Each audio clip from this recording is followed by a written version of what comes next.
Eddie Asumdreni can call any Impunity about Ghana for instance, Abrabo. It is all a leader. Now Tiona O house no Adani for instance baby Obuoni ni die ni ho. Na basabasa ye any to asem kwa ekoswa. Because I can imagine say NPP majority caucus no call parliament. No more yes almost so tobo baby almost teno homo no metra na leader ati ho na parliamentary to a table na omo kon no bri mo a. It's an insult to your leadership. A show clearly say you have lost control, you are not in charge as a leader, and it's an insult. No, Nanado be the head of the executive and Nancy na all check cabinet meeting na cabinet members may misbehave. No. The same way over the judiciary, there is no way how the chief justice will allow any member of the judges as they sit to misconduct and to misbehave themselves. Even lawyers appearing before them, they have a way of checking their conduct. Because over court, now can't it's an insult to the bench, it's to the judge. Even when they cross-examination, now one answer now I say will be so accept now to Yampia. You to make a choice, hey, it amount to contempt of court. So the three arms of government, the executive has a way of capping the whip. The executive, headed by the president, has control over the ministers, deputy ministers, the government appointees, the DCs. Obi biara oye adwuma with executive that institution na a creature of parliament president da no and na all shall say there is discipline, there is rule of law, there is accountability, and na WONTUMI say udi Nsem as a minister and a deputy minister and a DC oyi wedi odi fufuro be hwe ho it will share the executive omu comporto mu hu omu di omu ani. They are going to work, they are accounting to the president, they are fulfilling their mandate. Over judicial renewal, headed by Chief Justice also, the mandate in this obesha say, judges are doing conduct themselves in accordance to their ethics. Judicial ethics, judicial oath, judges are doing their work. And then the court administration is running effectively. And officers of the court are conducting themselves properly, and the Chief Justice is doing it very well. Now about Parliamentary, headed by Abrabo, this is Parliamentary. That is where the challenge is, and that is where Abrabo is not showing leadership. That is where Abrabo actually say, "Ayeshe na asema and Quebec can the What shall say 4 years of your mandate? I can't less than 1 month. Now, mandate as a speaker is over. You have created this crisis. Now, okay, I'll say there's no constitutional crisis. There's parliamentary crisis. All the crisis are about parliament. And when they talk about saying your constitutional crisis, from your speech you said there's no crisis, there's no constitutional crisis. There's crisis in parliament. Crisis in the parliament to the sense say. Less than 1 month for you to leave office, Parliament has suspended sitting, adjourned indefinitely twice. Are they? Because you have issues, sir. As a leader, want to be stamping authority and call those who are misbehaving. And I believe, sir, Federal Markings and MPP, the best thing to do is not to hold the speaker for contempt of God. Hold at 2-4. And the deputy, when I say minority, and then the chief people, drag them to the Supreme Court for contempt of court. That's what you do. But the speaker, I can't tell you, say, I follow the city arrangement, he has no control. But the moment at 2-4, and those people who are minority, are making bold claim in the media, and demonstrating indiscipline in the house, it is better now you take them to the Supreme Court and says that they, instead of the status quo remaining, to show, say, respecting the orders and the directive of the Supreme Court, they are misbehaving because the speaker cannot call them to order. And that is where Agbagbe have failed big time. And I will go to the record. You see, Agbagbe, you may think, say, oh, through your press conference, no, you are showing Ghanaians, say, you have parliamentary authority. And in your press conference, no, the web speaker, no, I'm a man also, and I am the speaker. I am time I appear before Supreme Court 1983, and when I say Governor Dami Akwala, and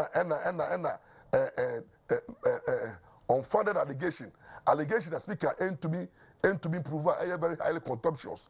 Say what you are saying, there is a connivance between the president and the judiciary to interfere where with no evidence.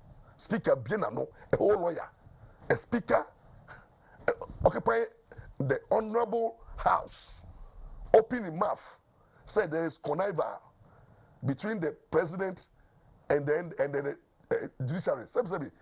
They are called parliamentary president Nanado. Where is this interest? President Nanado do I can't 27 years of coffee. No. All dream quite for so obe ending well. No what are the baton about Miano? Na speaker and MPs, you are fighting and showing, say, you are not top of issues, no. You now accuse the president and the judiciary of what? Interfering. It's sad. And Speaker Kano Trasa, Adibakoso Kaya, Miyem Sheme, because me, I'm a student of politics. I did A-level government, Wallaboni, Mitra A, many lawyer Deborah, the Deborah, Oko contestee as MP wo Usu, Awinyano, Deborah, many no, Alabon Secondary School no. During our time, A-level, Nipa 2 years A, we were the best students. So we had A in government. It's about bing. Maybe also podcast science also. May call lectures room twice. But also we try. We try A. Oh, the idea. And you know, we can't podcast science like Ampaw met to my bing. Minya A or A level. Minya A. Our podcast science. And then no po A. Oko podcast we. That time na jump mu yemkwala. Jump wo DSS. Na jump mu DSS. You are talking about people who taught us podcast science, no? What did I say? You are talking about Professor Ayimu,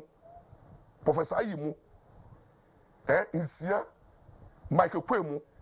What did I say? They taught some of us podcast science. That time, we even say, we DSS, we even say, Mampomo. Police are jump. So when it comes to political science, some of us are masters of the game. And about law, so we are very good. That's just what we law school. And you know, when I learned separation of powers at A level, number learning separation of powers at the university level, number learning separation of powers under the constitutional law, number learning separation of powers. What did I say? When I say in totality, no, there is nothing like separation of powers are where 3 arms of government in Niano, Obieja, Ankonam, nobody deal with it. Independent, exclusive separation. Parliamentary law, na law, or laws na, and oversight that. Nobody can make law. Executively implementing law, then they implement law. The judicial interpretation of the law. Look, no. If you understand separation of powers, even you know, say 3 arms of government in the law. That's it. How they make the law. Parliament make laws. Executive, through executive instruments, they also make laws. Normal presented in Parliament for it to mature. Judicial also make law for the case law. Judges, some judgments, some mano, Mmra. And you have Parliament for parliamentary approval. Until we can lawmaking pona, the three arms of government, no, they also exercise the power of lawmaking. What do I say? And why is the exclusiveness say parliament by law? No. And when it comes to, we talk, separation of the checks and balances. Parliament, adding no, but they're checking no. Executive no checking parliament. Anything that mo ask Gracia no, what when I say executive na the parliament, no much buy the parliament. That's what you do. That is why executive no, anytime they appoint somebody, they come to parliament for what is a vetting and approval. That's why public account committee move to be transit. Now move check it executive, now move check it judiciary. Parliament to make Fred Chief Justice in Crawford to come and account for the how they spend money. Checks and balances. Now Chief Justice in judiciary, no, they don't come to Parliament for vetting. You appoint him. Parliament, you sit and small boys, to young Chief Justice. You know, in the course of that, you know, you ask every question. They could talk to you. But that's your mandate. So if the judiciary and independent and separation of powers that means the judiciary, no, nobody can touch the judiciary. The judiciary is also under checks and balances. Judiciary no, they account under Article 125 of our Constitution. Almost mandate, no, they exercise judicial power, people's judicial power. Only trustees. It will share Article 125 of our Constitution. Judges, no, or say justice emanate from the people, and it shall be administered in the name of the Republic by the judiciary. In meaning, judges are trustees of our judicial power. And the judges, someone also, they are accountable to the people. And the judge, you go to the people's representative, parliament, now parliament are vetted. You tweak or reject you. You also judges now with almost so, or when they say almost expenses, judiciary, Sikabi Omedi Biano, a parliament for approval. Even so, almost spending money we are, almost appear before public account committee for them to be checked. And the Obia, you check here, we also check it. But I will say, only the leader of parliament, no, more behind checking parliament, because judiciary need the power to interfere. Jesus Christ, say the power of the judiciary, no, it ends at the nose of parliament. Abamagbe one boom, and then sorry to say, one boom because. To me, I think it's no fault. Also, Abrabo, quantity for Mushadia chair, so 40 years, 50 years. But we have a parliament was probably 42 years. What we say, the law not rusty. Abrabo, or law court a chair. It is separation of powers to the crown on refi. Only single authority. Only. And if it's a podcast size, I don't think so. Your podcast size. I'm going to check in the records. What do I say? The records. I don't think say you understand podcast size. What you say? And the separation of powers. What you say? The theory of separation of powers. So what you say? And Abrabo will not commit the blunder and says that the judiciary powers ends at the nose of the legislature where it begins. Jesus Christ.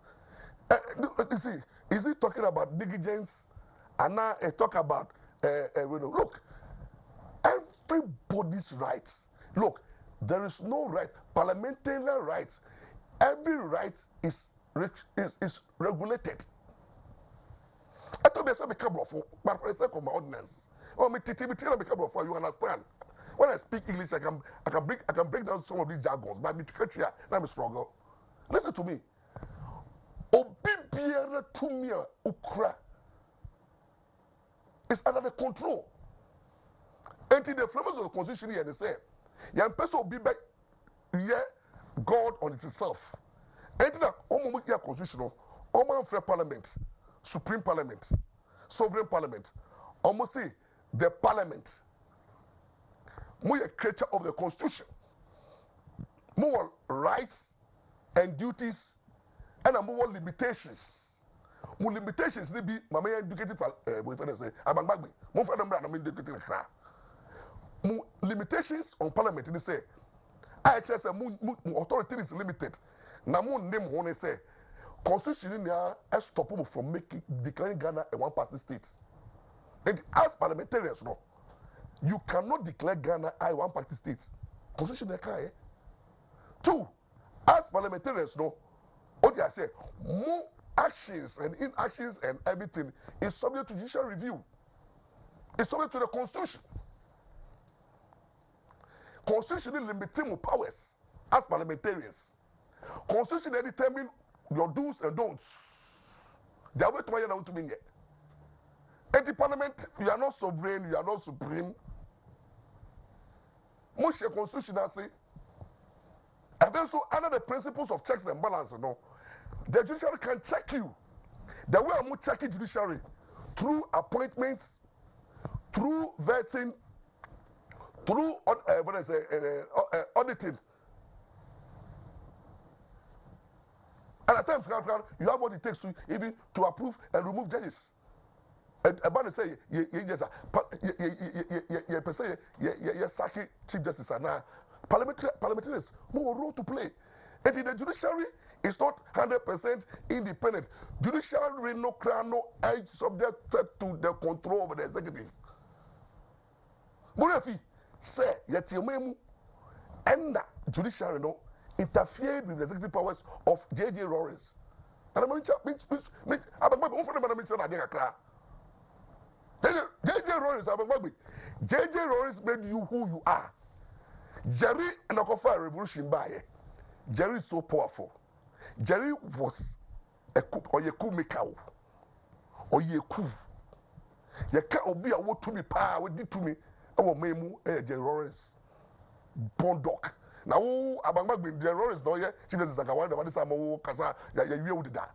You forward chow to ma Abrabo.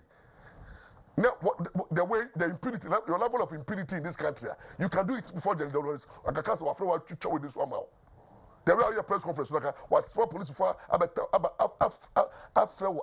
flag. Everyone say Osu Castle to church with this one now. The way Abrabo you are misbehaving and talking anyhow and abusing the president. If you were to be Jerry Lawrence, who will press conference now? The military will come after you. Ship you upon a woman. You, your party, when I'm with the military coup, but let me tell you something. Jerry Lawrence is a Democrat than who Abrabo. Jerry Lawrence is a Democrat. Listen to me. Jerry Lawrence, and ye coup. Adibakwa Jerry Lawrence cherished as executive a celebration of the 31st December revolution and June 4th. Refi, they celebrate it with taxpayers' money. It was an executive decision and a parliament issue, but Parliament obeyed Lawrence celebration, executive decision, a Supreme Court for a declaration said that celebration of the June 4th, no, not the 1st December, evaluated the spirit and letter of the Constitution, was constitutional about liberating from the tendencies. And the person celebrity illegality and unlawful events. And the judiciary at that time interfere with the celebration of June 4th anyway, and I'm declaring it as illegal. Lawrence at that time was so powerful, but accepted the decision of the Supreme Court and stopped celebrating it as a public holiday. That is the Democrats. Oh, Jerry Lawrence, you're so ready to peace. NDC4, led by mama. NDC4 led by mama and Abrabo. You're doing more. You're cursing Lawrence. I curse you. Know we empowered today. You went proud today because Lawrence is crying. Lawrence, a whole Lawrence, subjected himself to the decisions of the Supreme Court and stop celebrating that military takeover. That is the man, Jerry. But I'm back on your president. Agbagbagbe who have not tested executive power. Agbagbagbe who is not like Jerry. Today, Parliament don't go feel Parliament 4 years. Call year speaker Kekeno. Agbagbagbe says, hey, he is bigger than the judiciary. He is the number 3. The judiciary cannot take his powers. Agbagbagbe, let me address you. You forgot it. Sir, 27 days more, Agbagbagbe, your so-called parliamentary authority is coming to an end. Agbagbagbe, 27 days. Now, we will not see you as the speaker. You will be an ex, and then you see your smoothness level that you have been reduced to nothing. Absolutely nothing. Even Kufo, who is the ex-president, is even resting, is there as nothing. Nobody consult Kufo, nobody wants his advice. He's there. How much more speaker? Do you know how many speakers are back? Speakers are back. Who talks about them? So, what about this speaker 4 years? Instead of holding the house in high esteem, bring the house together, unite the people. Mayenkai Agbagbagbe say, Agbagbagbe the speaker be here no. Ebisu mbaye. Where the Agbagbagbe ya, the speakership no. Yebe kai press conference. Yebe kai number 3. Yebe kai judiciary is conniving. Yebe kai Agbagbagbe is always closing parliament. Kakrebia now the key the bottom. Speaker Kakrebia, my 2 politics move, the key bottom, no accord Namtin, no accord Chile, or friend of no better answer. Adjournment. That Agbagbagbe enjoys quickly suspending Sinidai. You're there. Now, you know, Baba na Haimu no on Nante, no ko, or defense. Agbagbagbe nim so be speaker. Speaker any do, he ready. Oh, nyami ne tusha okana went to the mama. Now I understand that mama is more humble than you. But first, now I thought say, Agbagbagbe, I was supporting you, so Agbagbagbe should be the president candidate. Hey, now speaker Ampaw, not by a president. Agbagbagbe, in your own political life. And then we have to, in fact, celebrate Nanado. Because Nanado has been the president for 8 years. And the man is still humble. The man is still tolerant. The man is still subject to judicial control and parliamentary control. Nanado is allowed himself. And he's saying, let every citizen not be a spectator. Be a citizen.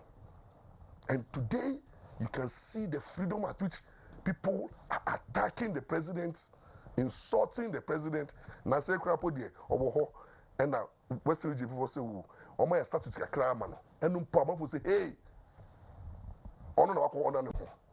Na nado statute no or the statute there. But you see, as a Democrat, he's quiet. Wakofa fiat is about Krapo. So people even don't want to appreciate say Nanado Ayade. This man has tasted power, but he's still humble. And maybe, excuse me to say, oh, Speaker of Parliament 4 years, I don't know, oh my, to be, and you want to compare yourself to the judiciary. Please, don't compare yourself to the judiciary. They see, you only a judge that.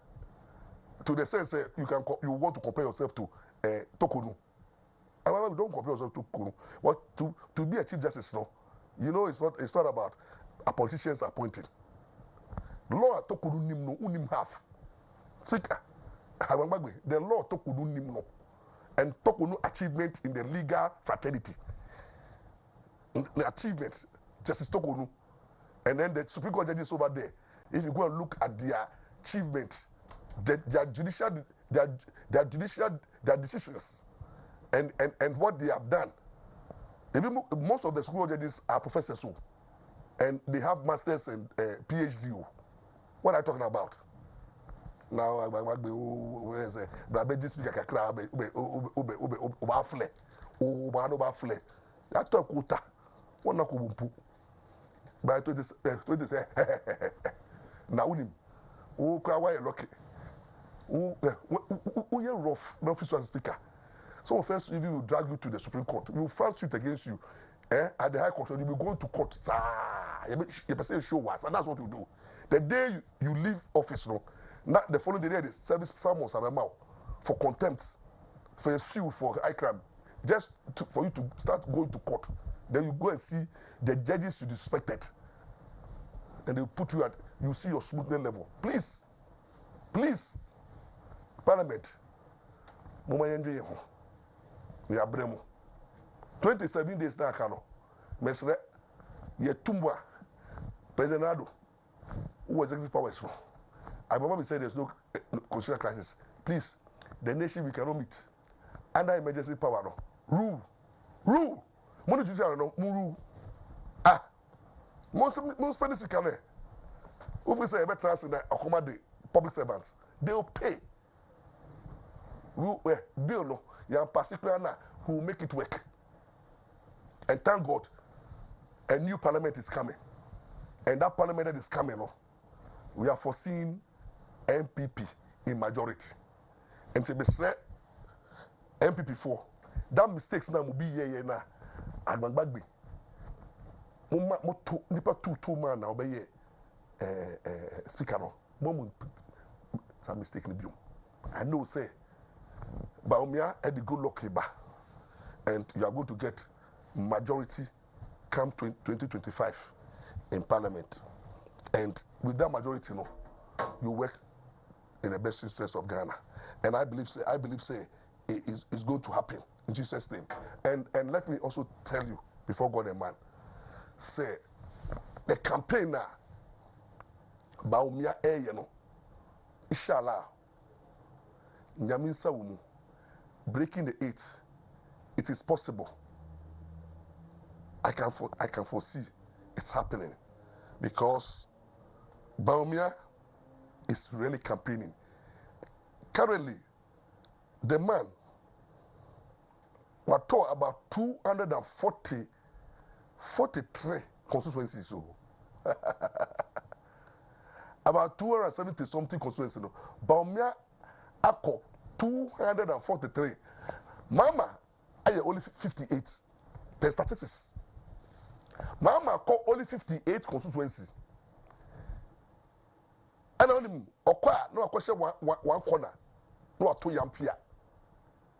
Mama has only visited 58 constituencies. Obakuma. Oh, kuma se kon come bia o. Oya campaign 2 hours ah. They say yekomiamia no kakra na ekoma de duro na o she joso. Corner one corner. Acha krom no da ho. Baumia 50, me see 200 plus constituency. Now when you be reward there between the two, in the near Black Baumia is campaigning and covering almost all the 275 constituencies. Some yana yerin sunam ayemo pap. Then we have Napo also doing more. Then we have Nanado also somewhere. Then we have the regional executive led of Jamau on the field working. And MPP is working on the ground. People are working here and there. Everywhere, MPP sent Najibibia, everywhere, Baumia sent, everywhere, breaking the 8, everywhere, the both solutions, everywhere, Baumia must win. Everywhere, it is possible. Everywhere, Baumia means business. And it's explaining. The better nyame oboso na sase gidia ba omi nya no no de nyuma pa atechi no e better nyame ntosu papa guso ntebe de minim say ade come December no Ghana for be bibi sonko e fe so be ade ba ko am be person be kan wansam ne ye franchises Mr. Ghana for as I speak Ampaw me ma miensa this year Mobile no munya pass it. Me bana me friend say me ba no eko Ebri girls me ba boy baako eko Pope Jones ana baako so eko when they say St. Augustine's na me hwe me ba baako we di kan on the free HSS no se wa akakra me fa na ye emma 4 me hwe free HSS a member benefit in terms of mentia admission fee, in terms of mentia exams fee, in terms of mentia feeding fee, in terms of mentia boarding fee, and other fees, sir, and can call out for you know. Savings and not do any Baumyamama yeno. 4 children for solid 3 years of Mekono. The cost of feeding, me mano could be free. Area light bill I won't be fearing Cabetriano. The son me done is what it's economy no. What discussion bottom. Fresh is no person who the economic benefit to say. Si can come a man better fee. Normal sort of if you pre anyway no. Omonia cost school. Into me light bill home beba form. And I won't take economic benefit of FHS. More time if we say FHS no, it's all about the economy. But the mama, the economy stupid. Look at what FHS does. 1, Mema 4 no. When they leave the house to the school, all light bills and water bills is being paid by the government. Until me fear no, light bill and water bill, I be conform. Number 2, feeding. Jania, ese me to, omu brodo, drink, any bayire fufuo. In Quanoso, Mamma, Quantino, dinner, or Banoso, or Jano good dinner. Nanado, and not by Cofidium. 84 children, no, Omodo Muyafun, a to a binoso. Now by the moon with Janedi. Internos among the sick and what of it. Me Yosua, and Yanupo. Share Mokoshan, security. Now come woman chair. As a Mishua said. Security, omo ye safe. Abano eco provide safe environment amomo. Omo yenswa, abana show mo pomu din wo school ho. Omo yenswa, abana attract teachers sika. Now we impart knowledge to them. Now we na ban ye sanya menia onye biye. Enti enne se wa okoto aba December. Now, but I enjoy free HSS. Now, 2 tiers na doa. Wakaso bo se ohun to da. Wakaso bo se wa ye boni kese papa. Wakaso bo se manye ne ye. Ti mo amomani ewie free HSS ni ano se ka munim sika. Nem akomu no. Mo be trauma na do. Ana mo nso a mo wie traitors no kwala na mo wie no ambeto aba no mo kai papa na yemu ana ban na yemu na mo ntoma mo wie nso a mo ba air this year obi anto abapa to abapa breaking it ni ento aso ane mo a mo ma ewo JSS any classes e ba no NDC 4 person mo twa free HSS mo so mo twa mu na me kwaba ane ba the next topic ente beba once abano me kwaba na mama ba opportunity beba me beka features ho ensem anya no pe me wi a adumche trade me wi so a sa papa na waji married men and married women 400 no me the legal angle na ba ente second segment ne pack ente lo Ampaw ma be land ya me tamu kakra enti ba lawyer, over to you, Jolati. You made us a Yanko shout. And so Yanko aye, ama me no me no, wama a departure at the assassin, a dear Aseda, and the day my do boy, no sing Yanko Pono, Asedan Kennedy da. Ye na fe ye de enchia, Ekesie, a free Dr. Ba, Asu yeho. edi ama de ohwe no otie ye mesra o hye ne nso se oba de ya adum se na se lawyer kasa na ye behyem se ya eya no watie ne ye no ahwe ne ye se nipa wapomodin sisi so no matter sika bi ewo nipa ubotom ho ntoda timinimo bi a wo sika pa ba ya de enti aduane kura wo ntimi ni enso sika no go enti na me no wo kasa se obetie ne ye na abegye di na abegye atum se wo ma wo bu mfu na ba mu ani ada ho na adu ani a kire Dr. Baso ya me se ya de bi e ha wo no ebefiri wo so maami bi ba ya so ye ho osi wo hwe TV so saa no si nutonfo adoso enso ne ya de ha no enti one day no wotena ase no si da bi asem abrante eken ya de mekọ na makohwe na mi didi etu aye achi a menwe nam enti mekọ ampa maame ne bo anan anamon tutu e de bepie Dr. Bawo hwe enam ne wudi nkomo ne ya de kọ ono na free na num ka kire se senka o ma na adwene ne si ne so se eye wakọ hospital ne ya de nkonti a anka senko amenya ahoto etine se wutie me ne ye ka aban ka pomudin a na ye Dr. Ba me so obehye ne so se enipa wodo me se nansan ye last week China ni oba Dr. Ba so ye China ni na ne nan ebu na oba ya so ye wona ye de aban to na ne so ohwe omo anim sa no aka Chinese kasa akire wo mo de odene ba ye no kire mu se wachini na Dr. Ba ana eye no ma China fo ye ewo ni kurom ni bi na Dr. Ba ye chesa Dr. Ba de aban ato kasa ne so amo no kra no watenka se abibiduro ekuta Dr. Ba entine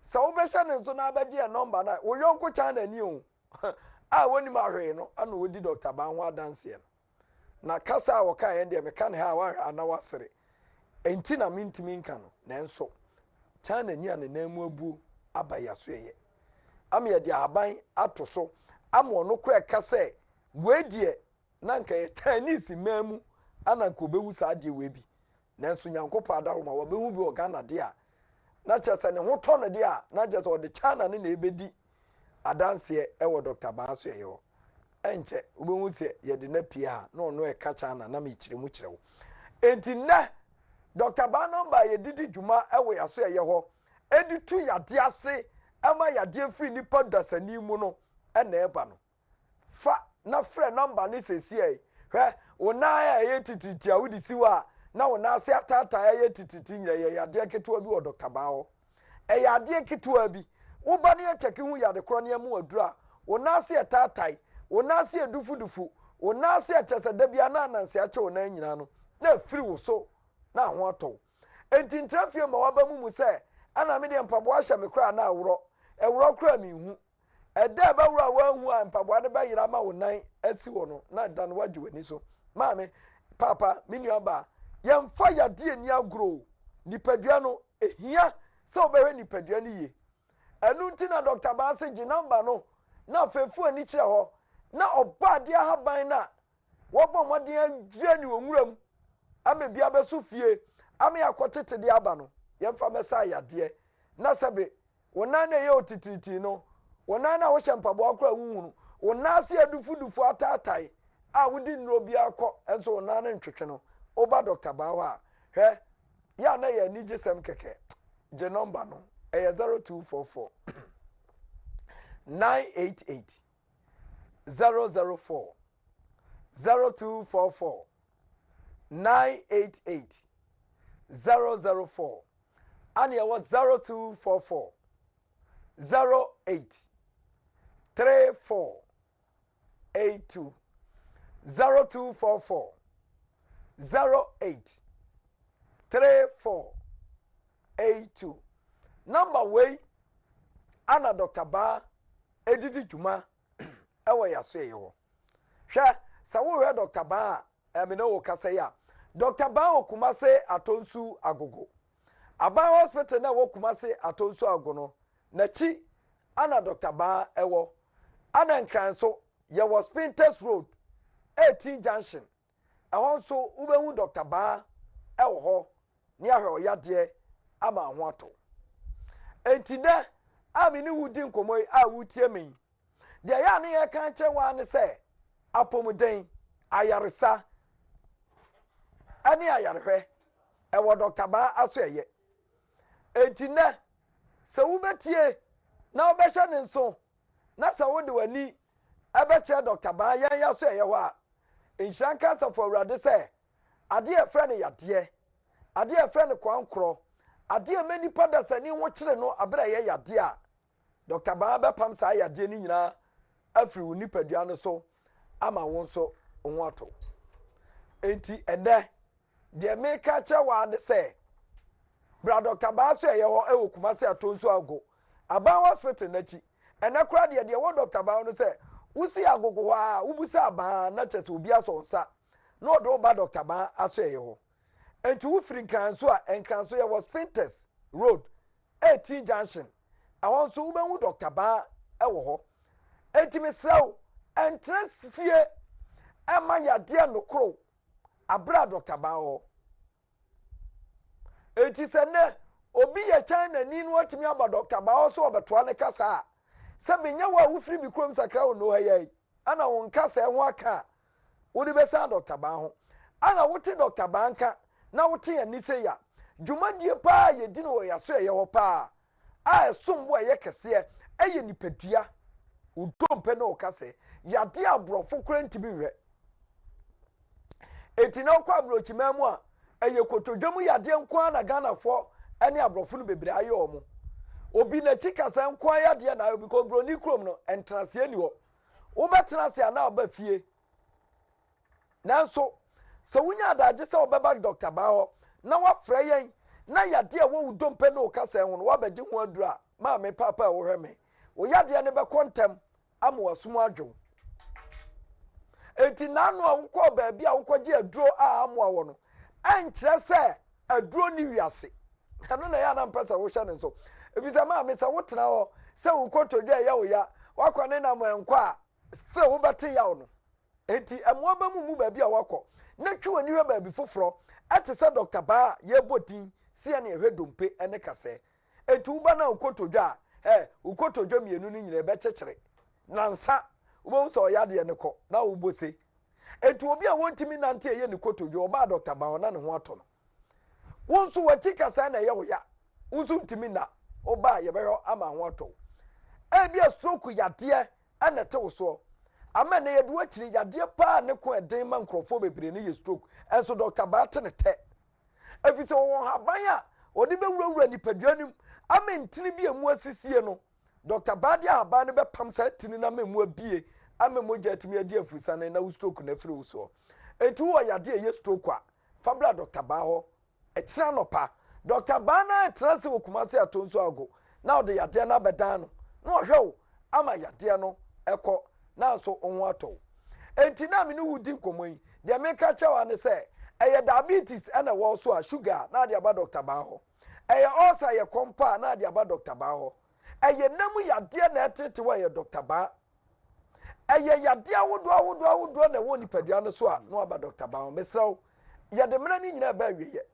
enti je number no na afefu ani che Dr. Ba ho cha no pa na yade wo nipadua no yenko yade no ema ho nto ye number no eye 0244 988 004 0244 988 004 and ye was 0244 083482 Dr. Ba wo Kumase atonsu agogo Abai hospital no na chi ana Dr. Ba wo ana nkran so ye was Spinters 18 junction me se o kira no pa se wo fa bag se wo pa yarehwe akwa yaresa bia dia ba bia wo so odo ani kire aye ba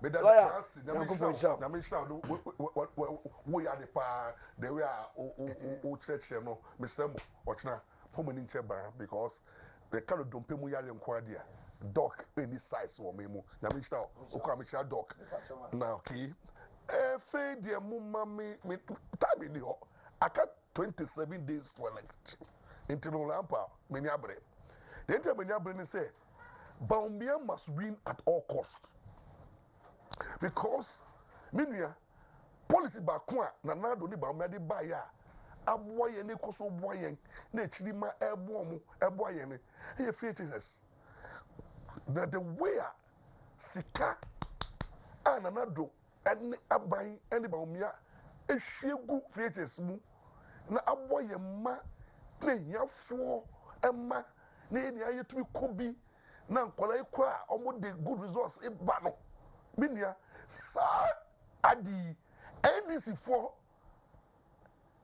enye yi o omo se FH na 419 enye possible na ya tumi karodo ma yenye yantu ye mwase na nka aban no entumi mama o ji ase only 200 plus e-block yiye oye krapo na waye no say oh pay as you go what between tria want to be tria kaka mama and NDC 2016 were not ready 2012 no omunye ready for free education they said progressive but almost started progressive ya manu tria school fees ya to be pam exam c what your school fees ewie no e je exams no exams so into ya and then anado and abai bambia aje bambia say obanso a freightes no obe and the first or twa freightes no so akọ ama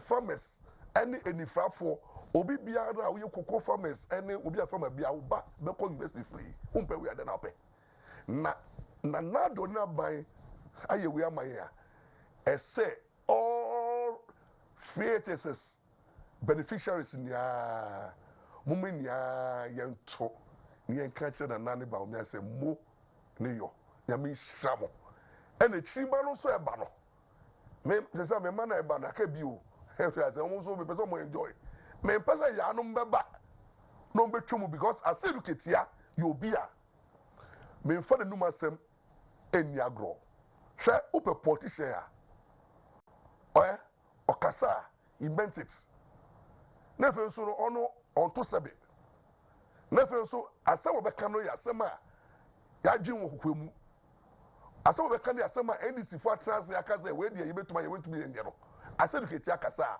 o ye serious politician and the aseduketia aba amaye hu say in fact omoji tumi a where Jesus pa die ometwum because policy no enya ade a omo no je ho because problems e wo mu no e say ye twum number ama be si e-blocks ni ewie answer na chef free ase na wo kasa e-blocks no ya mama 4 years no we to be see 20 o see 200 shall be e betumi accommodate your money nia o to see the whole year 4 years no see 20 na fe o see your money kwan na another about another 4 years no na o see e-blocks in the area but to be the features asaba because in kwala no e bi call shift green blue interseducatia achichi mu patrol producer ya hwe the aseducatia eka aya emhihye na me we de mutie aseducatia tell volume free senior high eya papa na kwanye fa so ye wa hunu ya edane musuo e de besoa awofo no sa free senior high ya ye sa nya se ya bobo headmaster fo ano ene awofo bebre ano sa wo kan ya bechiw wo kan ye bayi wadi a anka wo mo anka sa kire mo ohawa ewum free senior high no ye ba ya die sa die tie ya nya no ho sa ya besisam na sisamu no ya ka se besisamu no MPP fo na ma o si e betwam ye ntwam ba niema mienu bi wo mu a eno de wo mo kwa soro ba fam e betwam ye dikai ye chance ye ka se ye be ye free senior high Ghana nkwara no nyina aye free no obi abenya akwanya ko school no bi ye school dan ye wo ho no esha enti nkwara no be kwa akobun kam so ebe ye ohawa amaye enti ye chance a ye si 200 secondary schools emfanka ho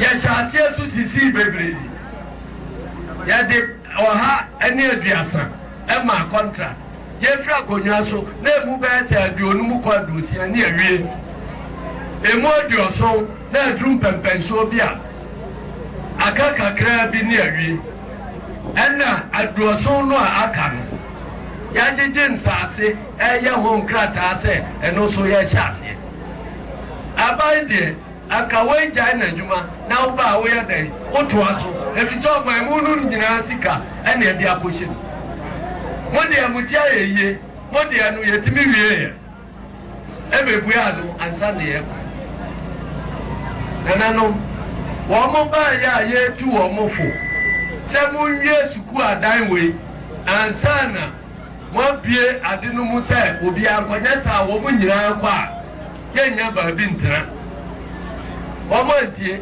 mekae paa sɛ mpanimfoɔ bi te sɛ yɛwura adokofoɔ nom ɛne MPP akuku dam no bi koraa kaa sɛ deɛ NDC foɔ no ka no ɛda n'akwan mu akufo ado tie mi anya na mmoa ɔman no nyinaa ɔsi mi ntie ɛna ɔkɔ bie mu ne baahe afei nkwadaa no abɛbu nkamso no obi kɔ sukuu na ɔtwe mmiɛnsa ɛsi kɔtena fie bosomi nsia na foforɔ mmra obi da ɛbɔ anadwo dumienu a ɛsi sɔre ma foforɔ mmɛda na adeɛ nkyɛn ɛna akɔyɛ ɔhaw ama awofoɔ tikyafoɔ koraa kasa yɛ ka ho asɛm a yɛsɛ wo ta akufo ado aba yɛbɛyi wadi mewa no na wamia na no na awofoɔ no a wɔmma no kɔ sukuu bosome baako na wɔn abɛtena fie bosome nan no enti mo deɛ mu nhu ana wɔn mo bɛtena fie a mmeranteɛ ɛbɛfa brabɔne mmabaawa na wɔn nyanyam ne yɛsɛe wɔn eduru sɛ yɛkɔtwerɛ nsɔre a na aban no ankasa akɔtɔ pass questions na ɔkyerɛ nkwadaa no sɛdeɛ ɛbɛyɛ a yɛbɛtumi awie mu wɔ nsɔhwɛ mu na ɛho nsonsansoɔ ba a yɛamɛka sɛ wɔn mo nhyehyɛ no ayɛ yie wowie mu ma akwadaa no ɔpaase na ɔte fie a sɛ wabɛyɛ ade so ade ama awofoɔ ɛno nti saa sukuu no a yɛabɛhyehyɛ Ghanafoɔ wobɛnum ho bia moyɛ mistake Ghanaians wobɛnum ho bia.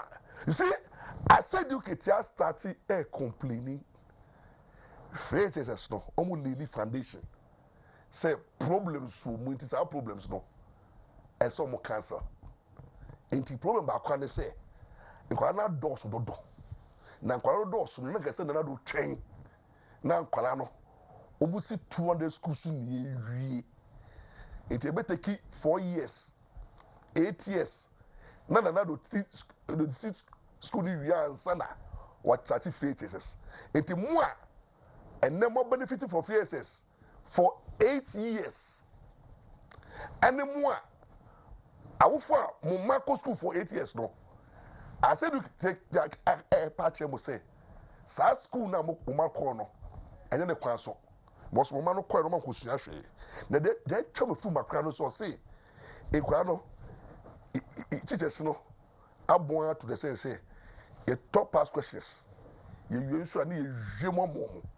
Inti na asadu ketie didi mo amu conference sese nya no mo amu bi mo wie university no asadu ketie ase friends na mo koye no mabon na mo dua po teachers na extra mama inti no look at the insults wa friends no mo aban mo ntumi anye na mo kotia ye na obi aba na obeye na ne students na omo conferences no yenye hu se omutwa na fensoro omawie university a ebi mu ye adwuma ebi mu tutu kwan na NFHS no koso no na ye improve no ye this STEM science technology engineering and maths na ye dane no na ye see infrastructures na Dr. Chum education minister wonders na education ye ka be hwe no ase educate ase faith is no na do tumika dodo enti omodo mu ba mu tumika on be train AC 200 schools no enti no mo ba omo be hold on. And that's what it means. Because I say no omodo so dodo enti ye ni miribi ebi be fie ebe ni omo. Meanwhile no only statistics one shut down and figures. There is no research finding to national kasakai say nkwara no ni nem. Say ne ba na konyim yo. So obi no konyim obi o. Nkofo hin no monyim yo. I said you kitia and figures no. Research be am back. Only any evidence based kasa no kanu.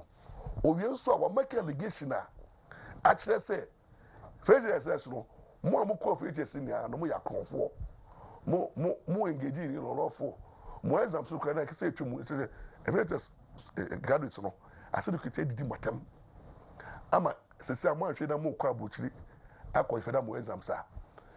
NDC for say mo fata omo amu benefit for free tests ni ano apart from say mo ya konfo no mo ye nkofo bi a examination practices ahye mo afro mo ma efe nso ma bon efe nso mo no mo qualities no yin se nkwa awe na ekwowe mo. This is what acid secretary is telling us. Obi nso a no say feeding na ye ma ankwala no feeding no na aban wia feeding no aban no wia feeding because aban no the contractor ma buffer stock into your bar. She shall no, you from my bastard stocks. You discard my headmaster. The headmaster na could dream, no could drag. They say headmaster says, we done it and say a matron. One daddy caterer. I said to Kitty, I say, headmaster no be quack could drag. Hey, Mumo, so look at ya. Eh, Cassa headmaster no could drag. Munti, Mumo, Mutia, so look at ya. And then headmaster say, Muti. Red truck, a yellow truck, green truck, and not yet a cost rubber form. What would you put a grammar and easy bar? The benches are truck in one.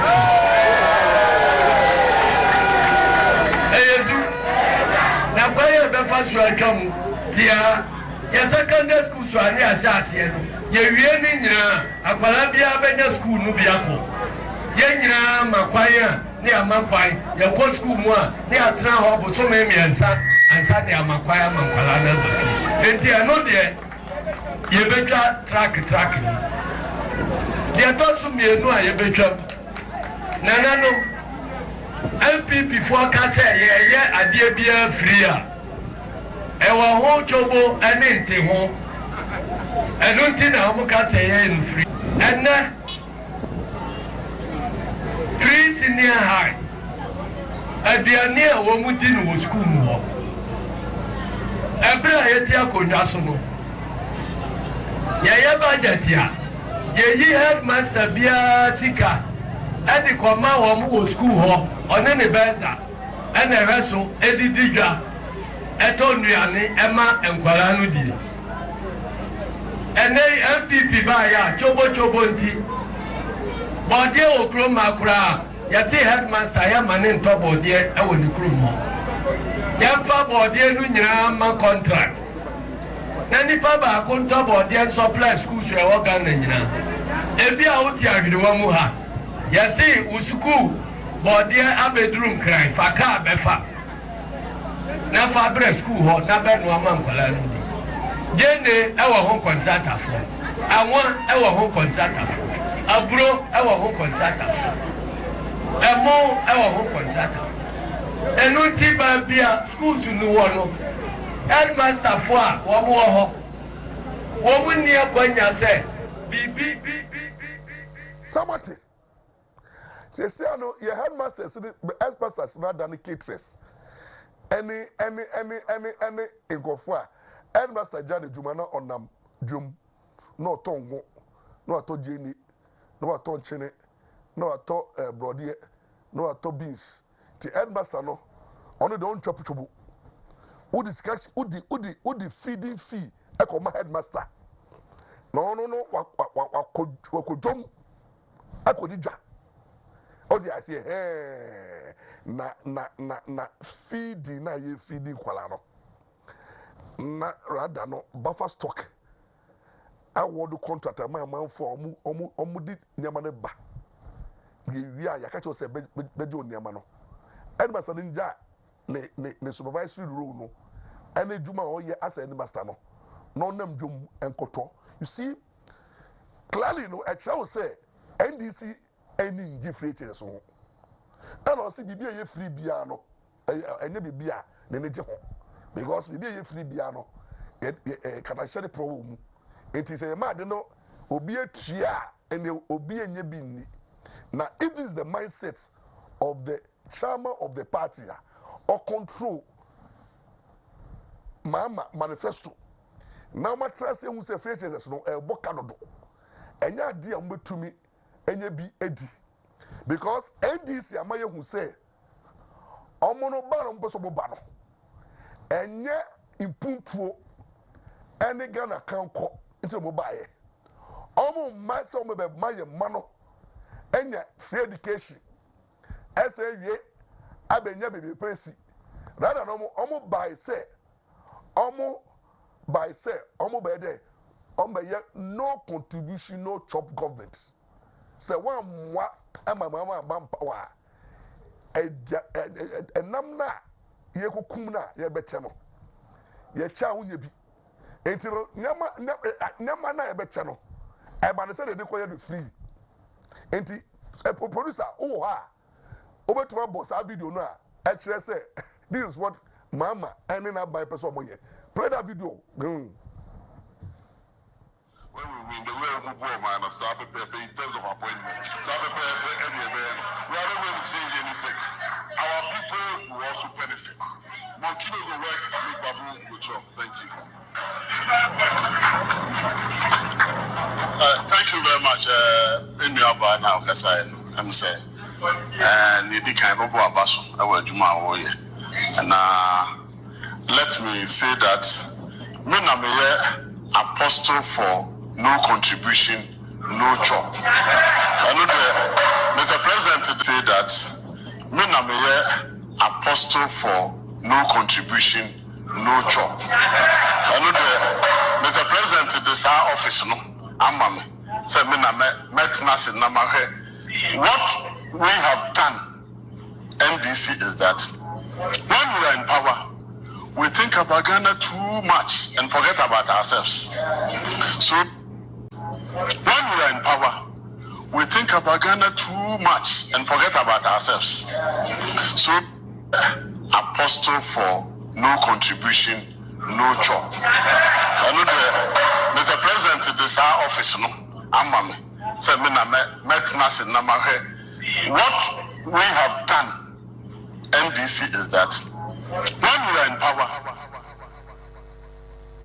mama not two way any ne executives and omo catch Ghana for say hey adiba kwa ye hu pa ni say Ghana no NDC de mo ba omo dri Ghana for and na dem problem it this time no omo ndri Ghana for enwe mfiom ho enti no onomo no omo ba be chopo se wo mabua bia na tumi be come omonsa omo chopo a ya ma obi ni enti se say na omo be dwom ho and this is what they are up to.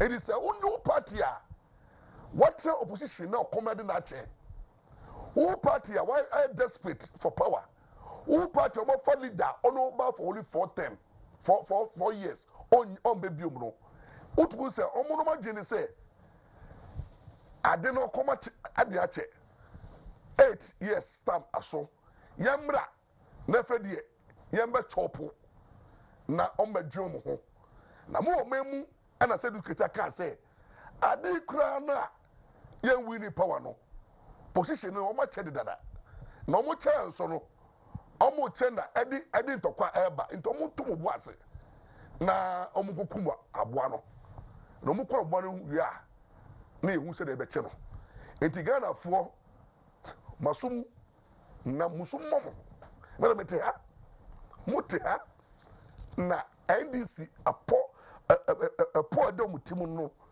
enye wo ne me yeyo na kana hu se unye NDC ni a 4 years ama ba no oso madwom hu nti wo a wo MPP no mo a muti Asante regional ebi mu se yanto aba no wo kire be kire wo NDC ba Asante region putu ba ku se munya mu Rosa nana do ye mamu nia o be jai mu bonkra project jai omu hwemo Asante omu hwemo because omu se bibie ni wo mo ye mu fe na omu wie so otumfo egu amane Kevin Taylor and the Crawford omu descending on mo odi ase na NDC for say omu de this time omu ba no ba omu they are coming to think about themselves.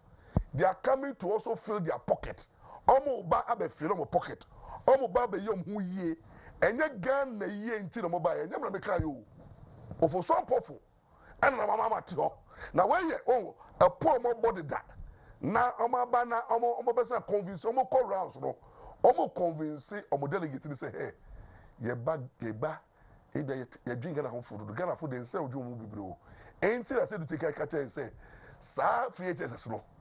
Ma yentumi enam no yentumi nchenre because free HSS no taxpayers money no ye gia na ke se de ko ye hu yie no ye da kotua free HSS so kan wo mu no hwede pa students kwala millions of kwala utua mu nia school fees utua mu admission fee utua mu boarding fee utua mu feeding fee utua mu books utua mu PTA utromo so nim fees examination fee kaka every 8 phases every is a student biano this time untria kan 5,000 Ghana apart from sika freshers dey kono sika bia wo fresher what to hu nyeme nia no ananado abu access anya mana otono bi also ye fresher ntino from next year kono ntanto biom enti mo a mo ye freshers no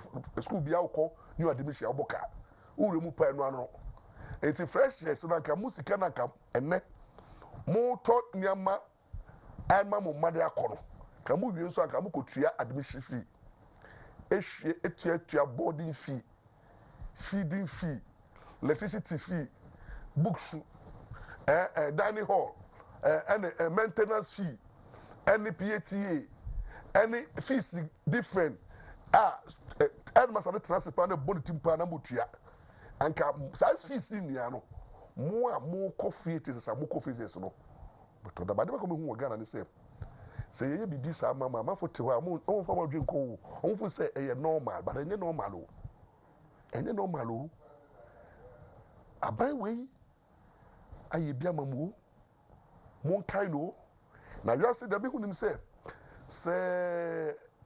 edifo ni enyonya mo ni fie because say obi ben no your papa bebre ya say normal but dan ka nipa be fi so no no ka say ye di manka ba ye ntwa ma na yanka say di manka Dr. Bamia en complain say na asedu kita complain no but Bamia say ono die Ghana fu yo nti na oba ye esan say owo 8 years mdanim enti 4 years no waba na wanye adwuma yi amuntu because ono ondi president da na na do aye no akosi no wan be ye ni nia nipa be ye bi wanye ni nia na do promise oye no enye ni nia do to di so enti ono beto so no de de so aka ho na normal no ntoaso na ye wu ntoaso so obi ba beto na enti ba omia de oba obeto so abaye efie tesiri yie ana ofe so wie so a ode ne de so apeso akọ university umpe we up den ba ope government omo trasi abopo se omo ba omo ye NDC for year na fe so wa one for se kan shema ma campaign mu na ma mehu se wo campaign ma wo no umye bi ni Ghana for me didi se sa abato ye etu ese ye di ni bre na ebufu ni atutia NDC na ban esan se omo ni bi papa ema oman na yenhwe na 27 days MPP for nia members na mu si dwemu na monko kasempano. It says Baba Omia means good. Dr. Baumia means business. Dr. Baumia means to solve our problems. And or such a way say, who say why eager or person ye be. Dr. Baumia want to do something. What I say, sanity. Mama dear.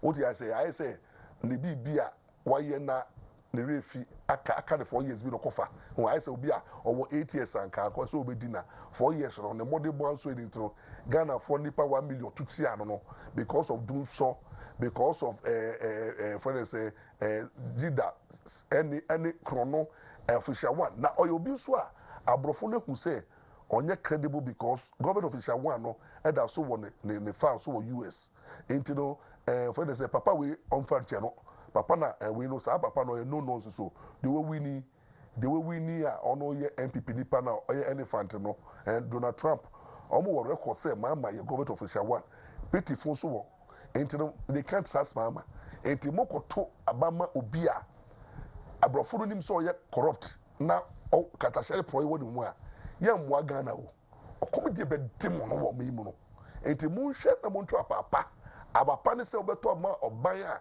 wono okusu tutu nyama na oye nyame yi na data baumia nyame hira e wono so no ene ala hira wono so no ebi nka yinia na enyumre yi na menko na menye bibi kakra mi producer bibi koso wo memu na de koso wo memu no se ya hwe na ya nka ebe haye I say Ghana koye mre omen bia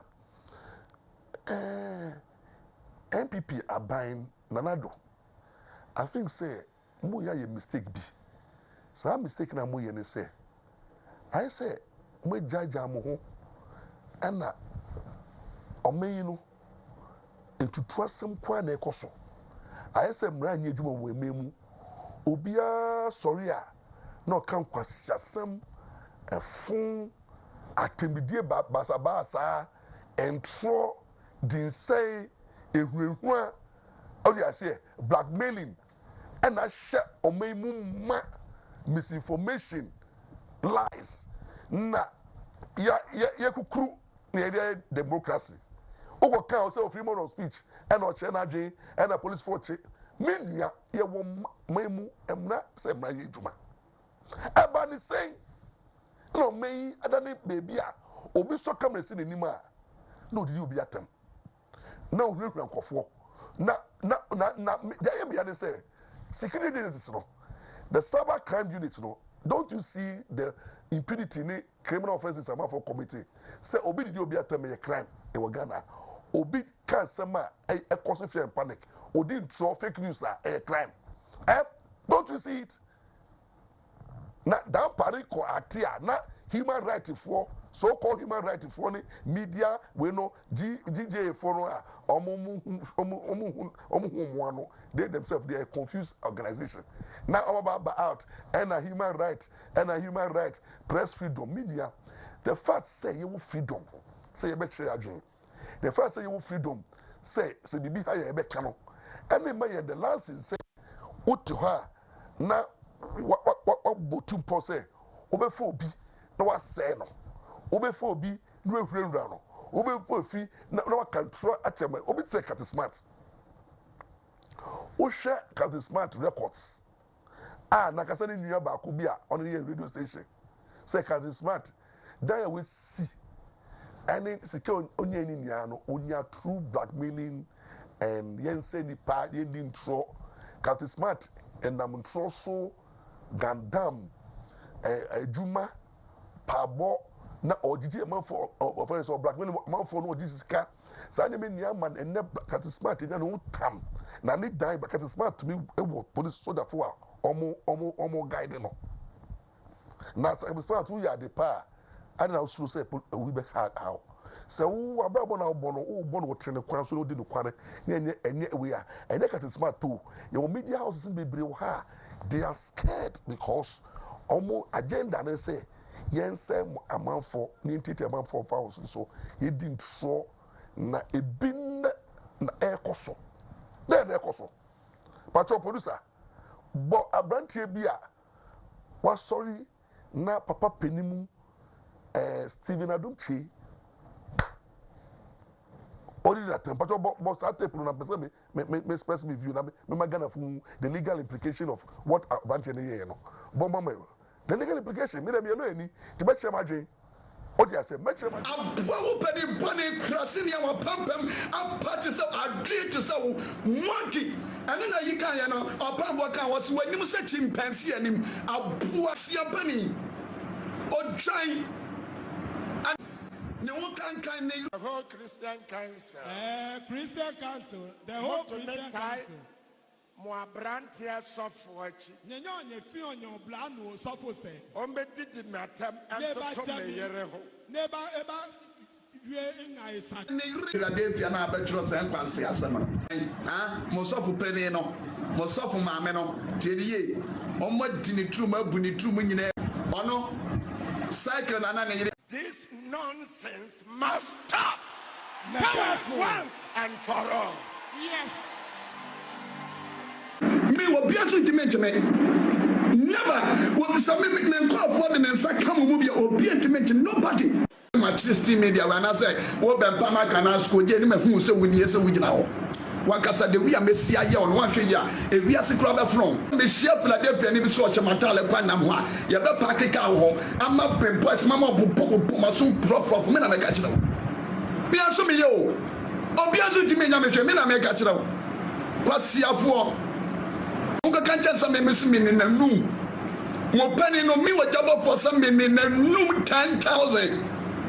Why a quasiam penny muquasiam penny, Siafo. As if one empathy, and one. Quasiam Pafo, what Jimina, what do I penny Quasia, and to a Timika Bibianchamo, why a penny, our poor Jimmy Fonty, what Jimmy be and what in a Quasiam penny, what the Baba Basso, as a timid and Yamisha Waya, Abacasa, Obi for Yamisha Waya, this is a word Jimina penny Quasiam penny. When we answer one news, so we'll see our pro when we can't kind, more penny and I know we can't kind. What's your program and call on Tantam? And more. Quasiam Pafo for a yankram I'm punching. Quasiafo minimum semoni nino suna minimum num. Quasiam Pafo to some. One watch a phone cramp on one win and me a mean China me. Quasia I yell for. Say, Mimi go ria coconut, latric pole, latric way acheme. I'm poor like you. Quasiam penny. What if you know Jimmy? I want to call on for and what they call me on social media. So, Quasiam penny. Penny Jimmy for Krasini. And more. And again, I've worked Jimmy no more so Quasia. Ampaw pedi bone krasini ya wapampam apati sa adri to sa monkey ane na yika ya no opambo kan wo so anim sa chimpanzee anim abo dwan ane ne ba wo kwasia utrum na ebane say ene you do be you do then e koso wo man se o man na obitumi so camera na enye so didi atemu ehwehwe nipa e kan kwase asem edidi atem na ade ba ko mu ene se muntu na monti ase ese mmra ye edwuma o memu na me hold the police and the judicial responsible for the impunity ya ekoso wo memu and MPP abai muntieme President Nado any MPP for abai muna mo to bi o MPP abai mo na mo wo to me Ghana for the to me mamo say mun govern country no. Don't allow this country to be ungovernable. You'll be irresponsible. Oh, you're president. No, you're IGP. No, you're judiciary head. No, you're security agencies. na mo trase wo memu na manfo have violated the law with impunity. This character I don't want to mention can go on air, attack a man of God without any provocation. Didn't attempt, didn't hear attempt, entertain the members. I see Obia who to be serious say Obia to me touching Ghana. Na MPP abamote ho.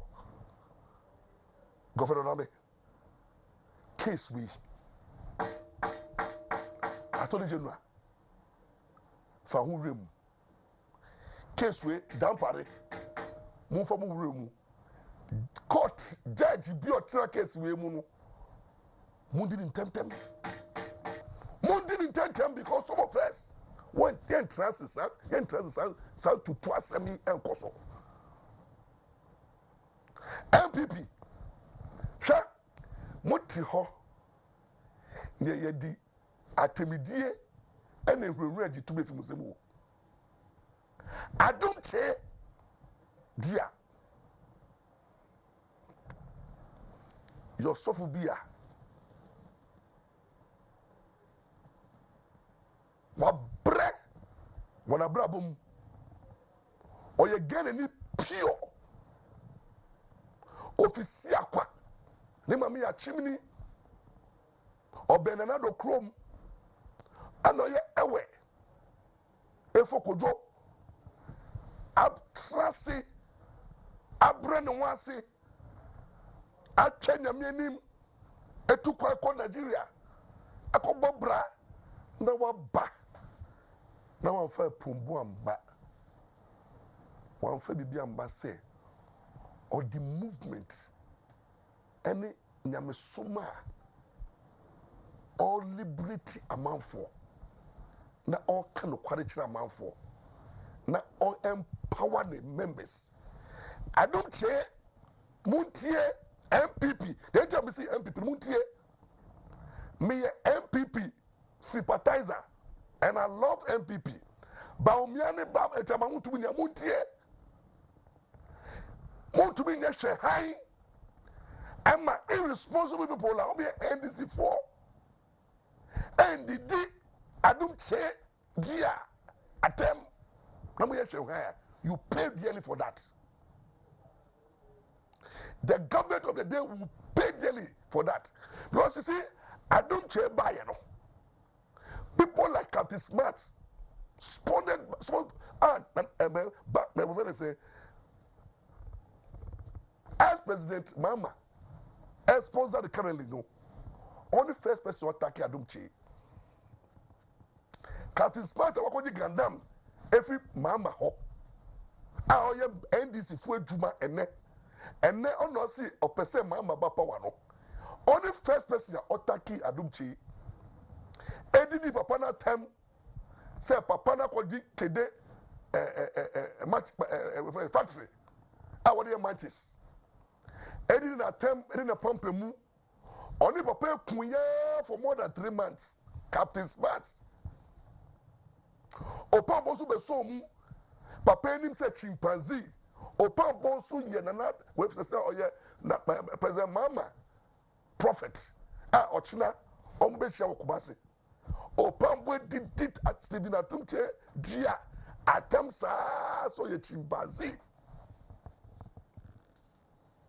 Pro MP NDC, Nkofo, no mo chapo Atumche.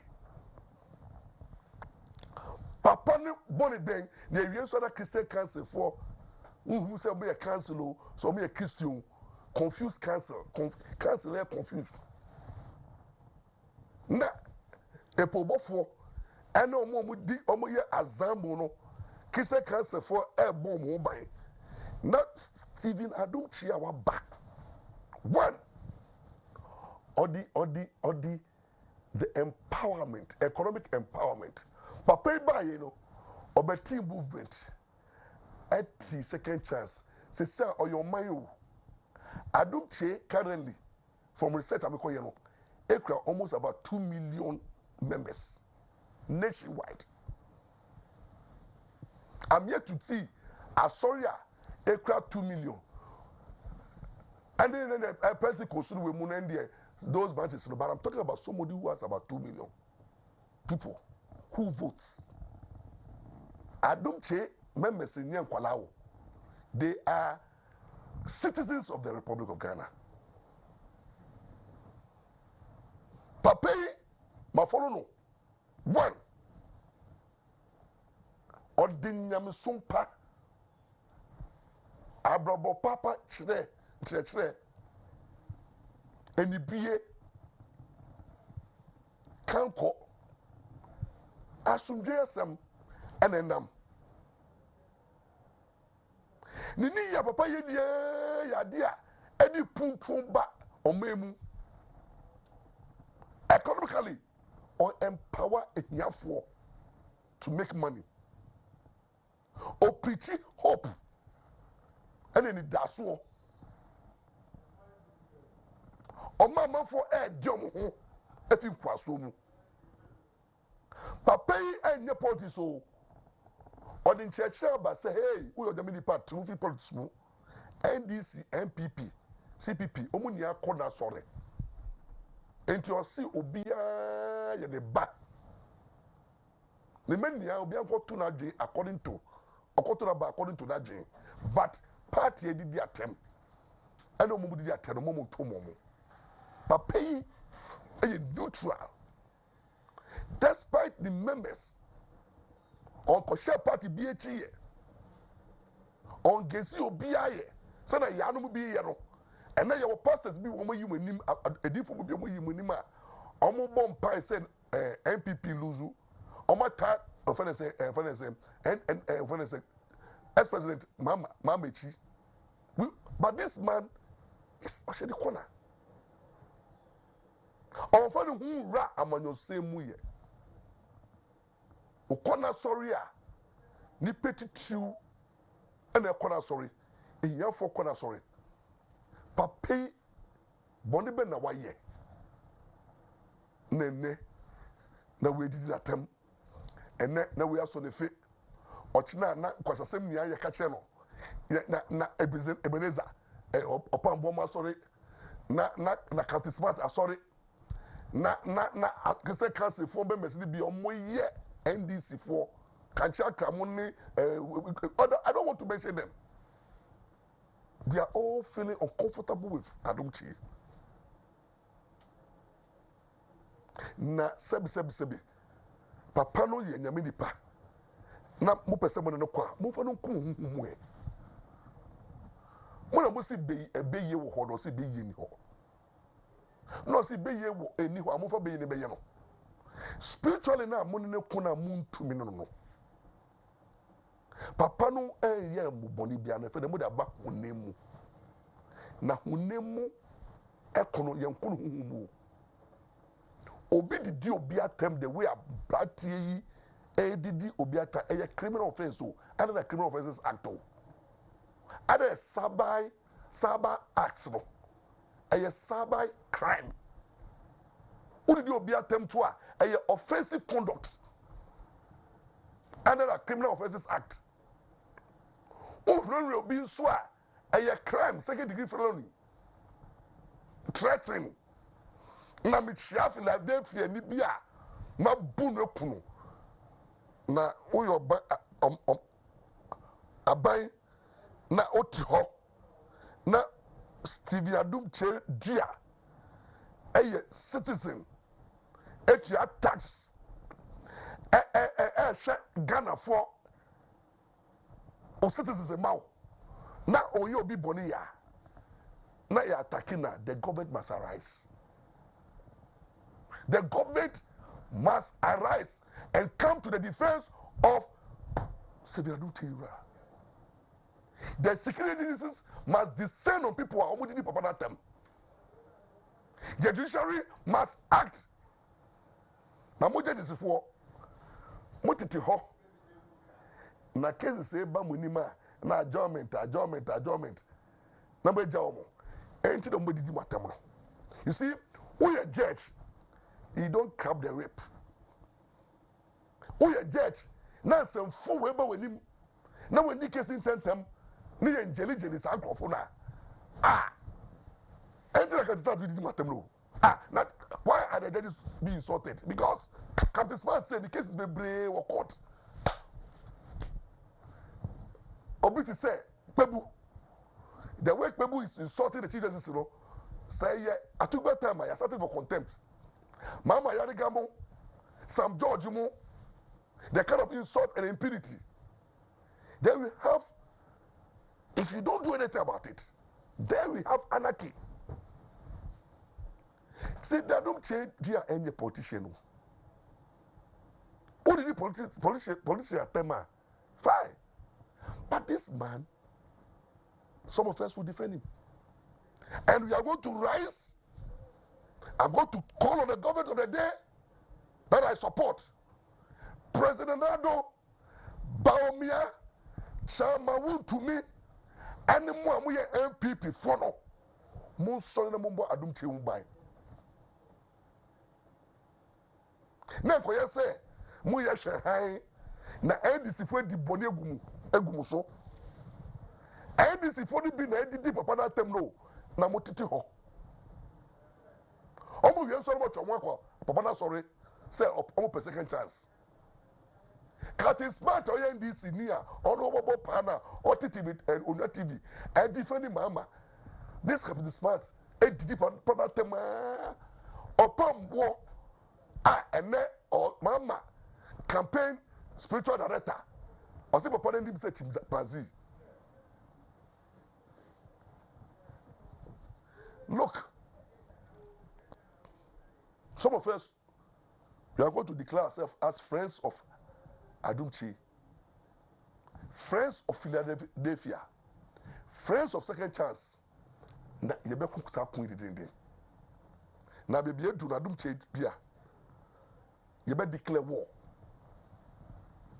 Yebe declare war because if the states will not protect you, if yebe yeshe na kwa senema koso wo memu a, every Philadelphia man Philadelphia have the right for self-defense. Because someone tweets at us and I don't want to use the word. If younger boy see and because say Ushia Philadelphia in there, Obe Bunu Prano Ekuno. Na boy Angelina, let the Bekelisha. Because we need to do that to send signal. And Obe deep upon that temno. You never from the council. Somebody can. And I support the man. And I will continue to support the man. Because se be nyame som enye tutu asem nyame som enye kakabensem nyame som enye tebidie nyame som enye division empapemu nyame som enye nyatwom ana nyame som enye otan akademi ni mi se nyame som die edi kroye edi odo edi kabom edi ayemiye ena eba. Me papa, me nua, madam for Adumchi, a minim no. Or there are some Nsem na namu. Philadelphia, a yasum Nsem. Second chance, as who shall papa yi buy? Who shall papa yi buy? In so we be any we be any ano. Shed kofoba and promo. Second chance TV and radio. Usheni papa pay chomu school fees. Ejanka omo shomu. NGOs are what here or the support witchcraft camps. Yari do papa pay sa amount for. Any more economically or empowered or seed money. Na de bua enya for the development. Nema papa nejano. I say abon buy you. I say abon buy say Kantaka. Ghana de enim say ni papa ye mo ban sabi omo nye papa no obi wa otumu say o man Ghana owo mu no ni o man nfa so or sorry activity obi odidi atembi ni nfa so, and that is exactly what we have been doing. Enti ene me signal say boy ya we be possible body din what did it Adumchi atem no ye mu bi wo ha. We are going to follow the case. We are going to defend Philadelphia movement and Papa Steve Adumche kawakuma tuyem. This battle will not be fought alone. Yebu be petition that Odube Remu the petition the Chief Justice. Say yepe justice in this case. Yepe swift justice. Justice delayed is justice denied. Now obi biara obi di papa that time biano. Yebe police of the fano. Uye bema, uye osofo. Now say what biya. So kamda. Nedi Adumche atem. The following day no yebe police of the chewo. You don't choose who you are, you process to court. You say justice will be done. That's the signal. That is the signal we need to do. Because it's becoming unbecoming. So, you to be the kakra. And not on a man obi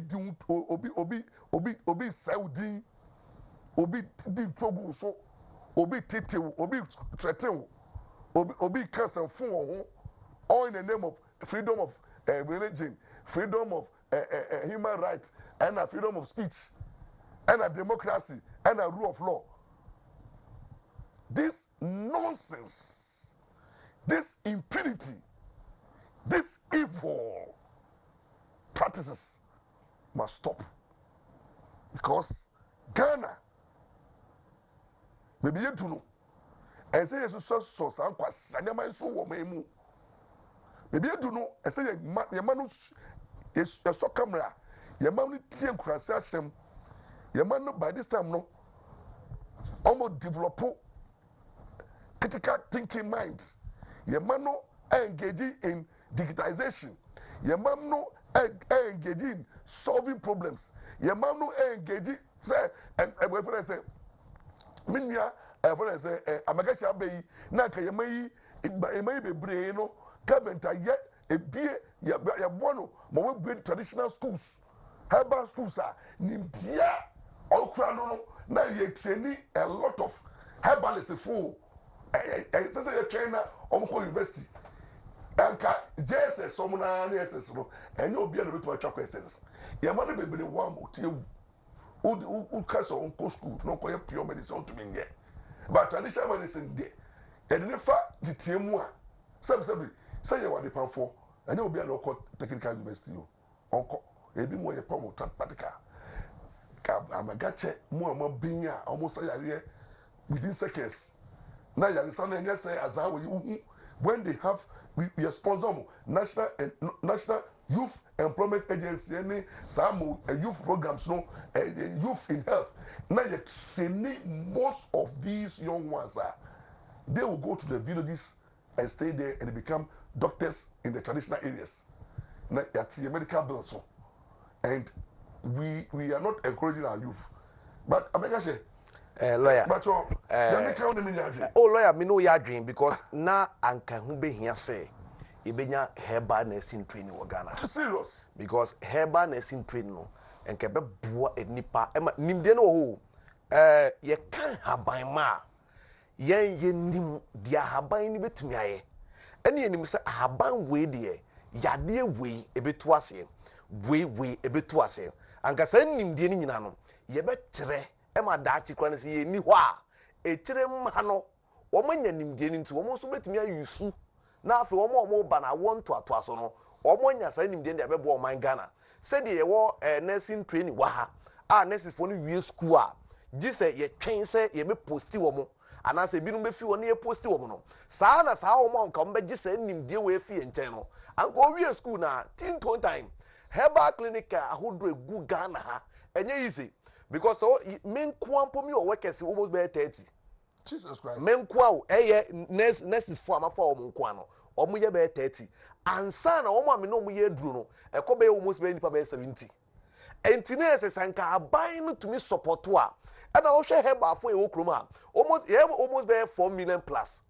And so will be to me for worker be nipa be 2020 patrol unemployment as what and run soon and yes anymore yen I bit to say nunum onwa no one nom into obi or san internet to the no one nom into dinner say nunum obi or san no man ejai it do not remember this week last week me no ga kre be da kwa akra na be da ko mo bi na djuma eye say do na last week na be chire no mega say start back bi no pause and my dem obi me ko no mo no dem no e we be say me say ko mega che What me jama no ya dey make carry say she no credit nyame anim ni pen for me sremo e bad is yemfa haban man du bransa yale a Dr. Magashi do na ba bedim ho se obi se ne ben ma ye mre obi se me de edu anajo a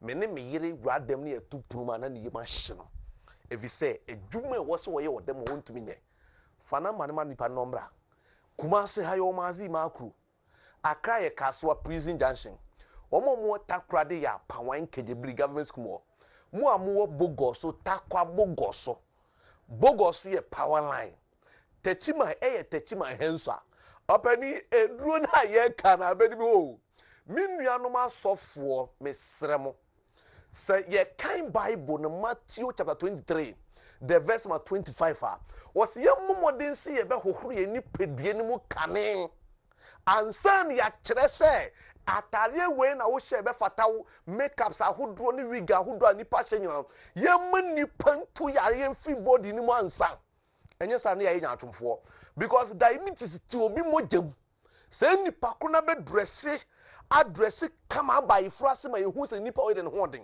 obega akoda within short time se onya stroke nipa nyankopon tu yefubie ya so den wokai Bible no Romans chapter 14 verse 2 was womo ye womo adwen so munti die adwane nyina bi no eye omo ye mrante omo hoden nembom die oyare na waye mre no onoma handru nko a enti Dr. Magashi de bia asema we meka na masisupi say Jeremiah chapter 16 the verse 4 can say nipa so odin pia mama owuyade abobo mo owuyade de ba de ebi ye pressure ebi ye asthma ebi ye cancer ebi ye kidney problem yade we nyina wo checking history kunkum nipa ebi ye HIV kunkum nipa pi enti we ye owuyade no enne ma nyankopon be cancer masa mumfa haban man nsam ho yale o okay Genesis chapter 9 the verse number 5 and that's 3 was it me de enamo mamu samon renam nemmom mumfa haban dron ka ho enti Dr. Magashi de me pese me ma wote ase ne se we nipa na se pressure se widiem wo ho na wo to ase wo nan kokom twetwe wo to na wo kotodwe no wo na ante kakra mo se kotodwe no kasa emu wo te de pania wom obi on na cartilage grew na wo kotodwe no fifini are oba Dr. Magashi wa memma waduro ma grew no increase aba ho nipa bebre wono ma omu kotodwe ntie na ontumi ko bia obi on ma ni nkosua no eso yete de boda so obi esi glaucoma da so obi also esi teda so pressure any diabetes is show widiem na echa automatically ni yare bebro e de ni how bebro eno na se oba Dr. Magashi wa yenyam waduro etu ase because onyankopon haban man dubra wode ma yen no de nimde ma yen Ghana for no e ka obroni nko a obroni mpese ye behu se yankasa yetu asa ye ho yale o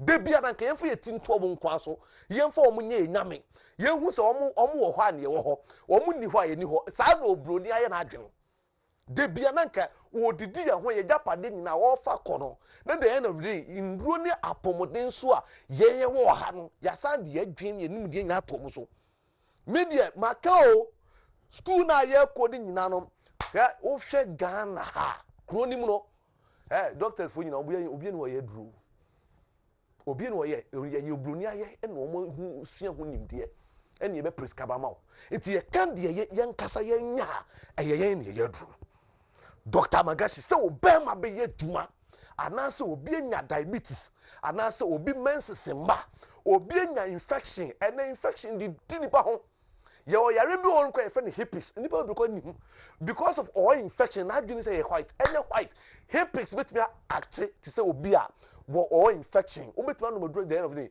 na white nko oba Dr. Magashi wa you won fidi edi ka de check ni padua no e na be no ka say obi fi Germany we nurse ni wo Germany hospital en waba Ghana say Dr. Magashi ye pese ye bie wo ho wunu ni hia apani de me pese mo ti asen say adwuma na ye no nyankopon de ye be pie Ghana ha say nipa ye yare wo kro ni mu no ahamframa yɛ different ahansu yɛ different ɛnneɛma yɛ yusu aha ɛyɛ different yɛ living yɛ different enti yɛn kasa yɛ haban ma ne yɛ duban ne betu to yɛra ase obroni oti ne krom no ɔno onim deɛ ɛkɔ so ha o sɛdeɛ yɛwe deɛ si teɛ no ɛyɛ different wɔn deɛ coronavirus bae sɛdeɛ kunkun wɔn no ntumi nkun blacks enti yɛn yɛ nua ne yɛ nyankopɔn ne ba yɛ different ɛnu nti na Dr. Magashi de bia no meka ma asɛm sɛm sɛ nipa sɛ wo yale kɔ na sɛ wo da hɔ na nipa bɛsra baako mmienu a ohun bɛ fu nipa ɛnti wo yale a pɛduro to aseɛ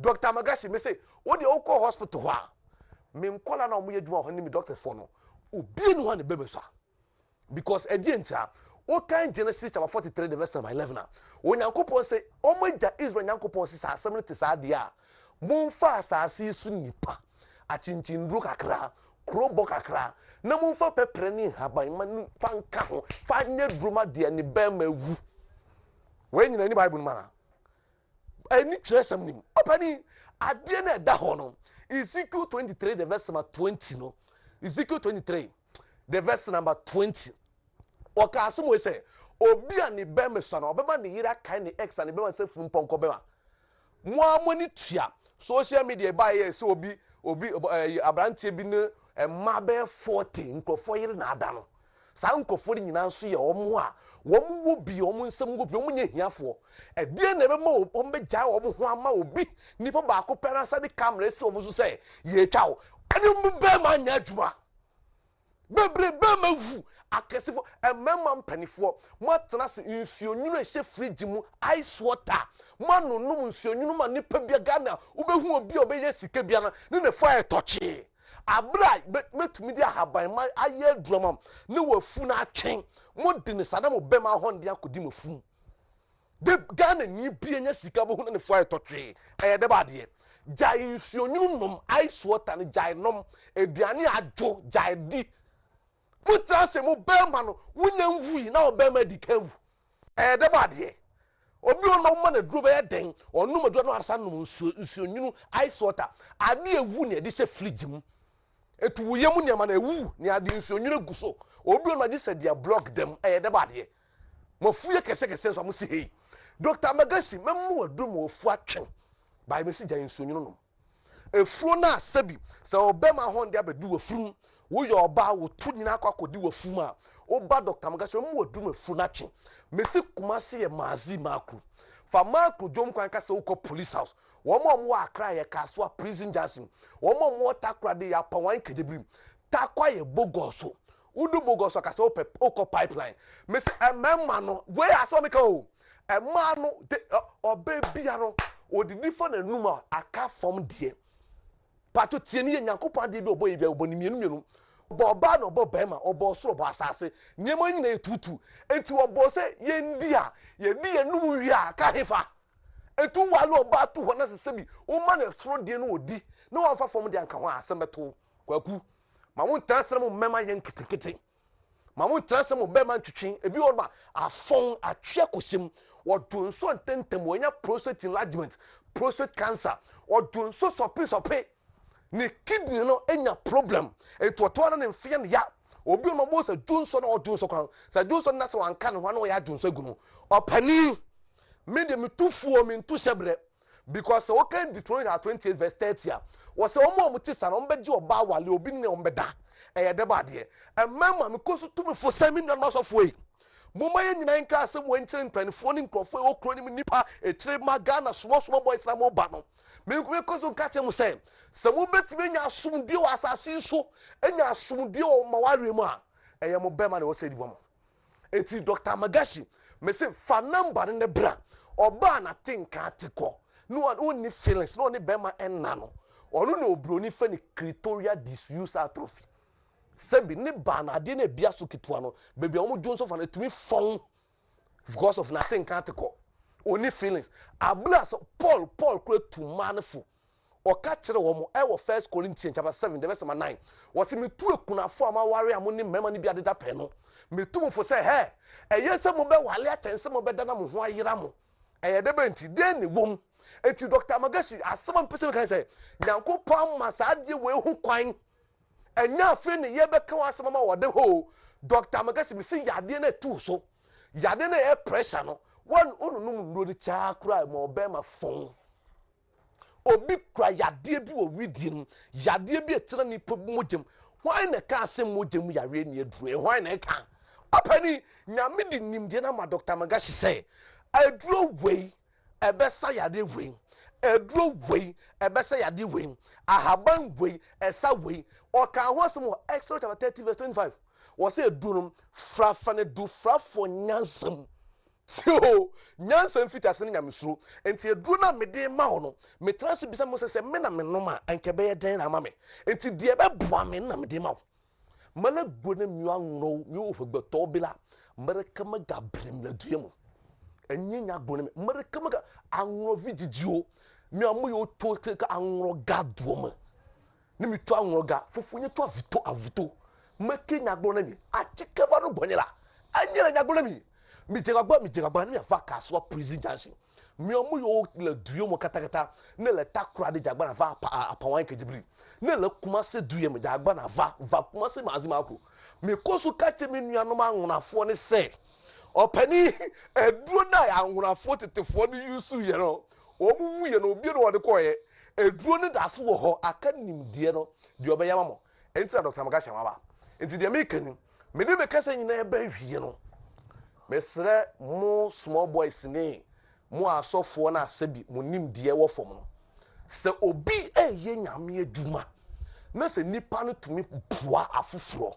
look at this still mo kan quotation 1 Timothy chapter 5 the verse number 8 was say obi anhwe ono ankasa ni members ni titru ye ni nkrofo na twa ne ho hia we ni paboni che de onyi Kristo ndi enti se ye nua ya papa adum chebia se wotimi eche sika 20 million the man asolema each member bia opani ade we de na nipa nsa nya biom nyame adwane ne sen se nipa ne tumi afọrebo se woton aduro woton sobolo se wotumi ambo moden na nkofa atoto no asa chesika na mama opani misre edidi atem no se wontimi nya na wonua ya enni na atem Yesu Kristo ba asaso ko wani obi atem na asem pa na woka asem asatenatene woka asem asatenyi but onfa nipa emfoni meto se nipa we dem so pa no achi wa ebe chewo tie nie se wo se bu hunya sakasa dia mo bedebo mo de gana na babaro mo mfa nyema trase e papa etimi abomode yes ade we a church se aka nyina sanka obi aye bia nkano ano ka gana nka ho atoy anke ya solema ensa nkoji loan entra solemu entua afọrebo emba afọde entua type enwie ensa nkoji loan emfa mbehye na dwuma mu na adwuma ne mfa so no onsa mfa sanfa so ne metua tight tie ne ye sanka yetumi boa wo anka ya solema no yetumi boa wo ma wo sika onkonkoja ban bosia ensa yi sa adwuma no so loan entua ntutusuru du abra sebi asafo na ewo no Bible ne ka di 2015 the verse 4 was so obi dane asafu bia enu nkwansa nka oye hieni ana Bible ne kasa se Dr. Magasi de me de no kwenkwa na me ka cho se ye papa e bo modern yes ade we a edidi atem ne eye de ba de Yesu Kristo bai wa anya sade ne bi efutuo ne yetum na se mo ntia mo be kwa ntia de Dr. Magasi ye koso ka cho se wana mo nebra erade be bo si Amagache na kasano friends of Philadelphia ni friends of second chance adunche nana babom sem any doctor Amagache yeta wichi de erade sano no kure lawyer no kure ade we Ghana for ne mfantom trim look at the number of people last year what almost be 400 billion plus openi wo bi wo kra bia making wa so le banakasa kwa mo hwe kra yodin wo yi sika yodin by stoda so ja for the ball by say onu atumi abomodin e di say sika ne e di acha say wo ntumi anya bia e wo sanka ba na nka wa mo bona baso na nka mo hwe na nka mo sua no yo Philadelphia second chance no size adumche asore o se nya asore fe dey your mind o dey as o mind konkron nyame hira obi biara wa hwe yen enwumre na nyame enka mo ho afi ye ko na wie no mo menhwe apomudin yi Amagache e wo ho onjojo wa bɔmmɔden na kɔgye ayaresa na nya apɔmuden saa na bɔmmɔden na ma abatui to abapa tuma number 1 baomia yɛ number 1 to ma baomia na baomia emba toa edwuma pa na nado